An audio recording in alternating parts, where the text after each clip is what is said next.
Was it money well spent? It was. Of course, the only issue now is, with no run flats and no spare tire, the car is sort of exposed to punctures and that kind of thing.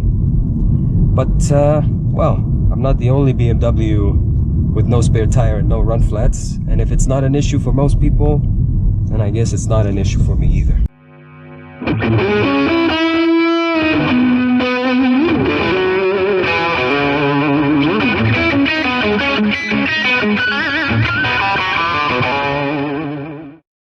Hi guys, welcome back to another video.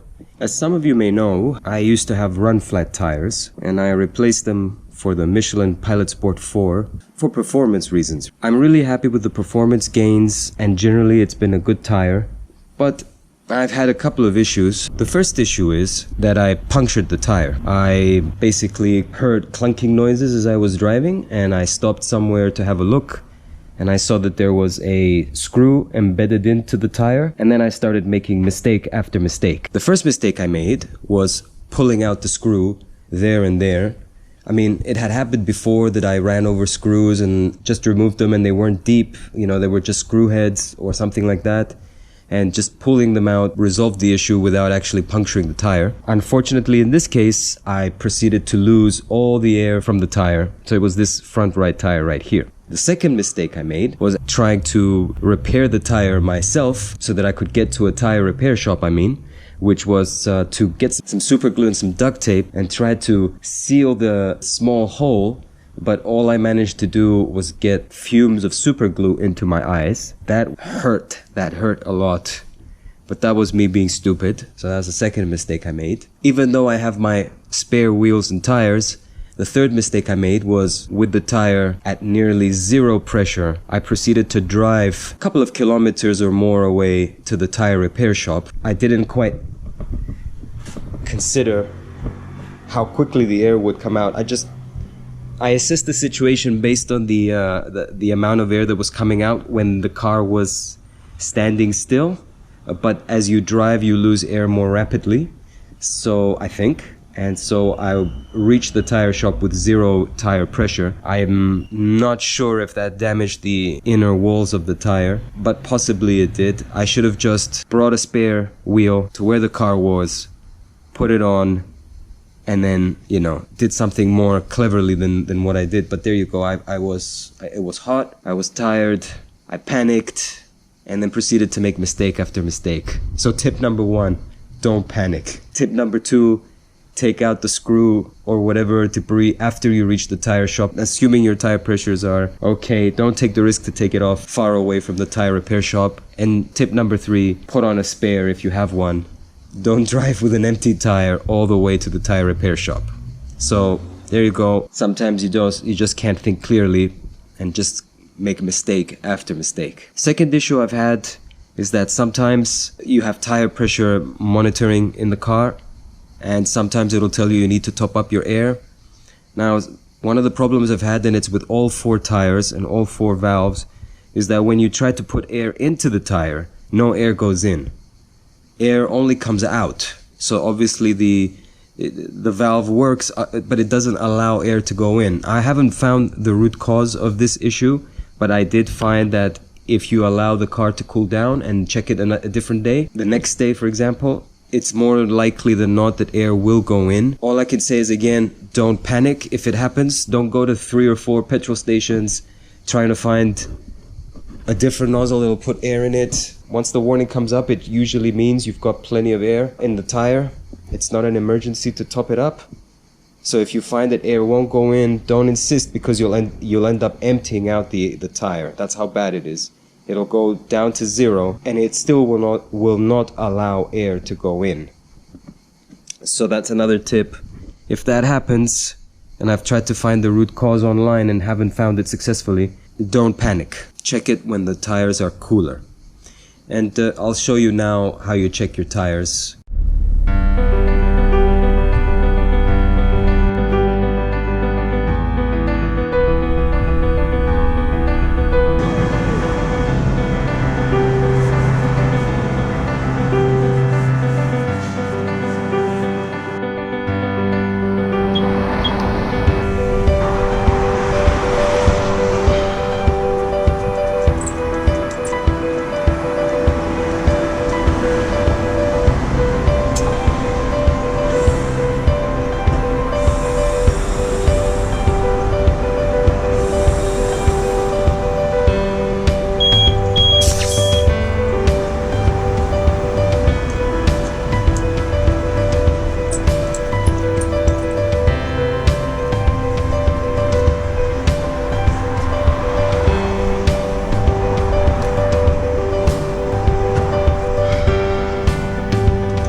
So do I regret having these tires? Do I wish I had run flats considering the issues? I think I've been a little bit unlucky. Maybe.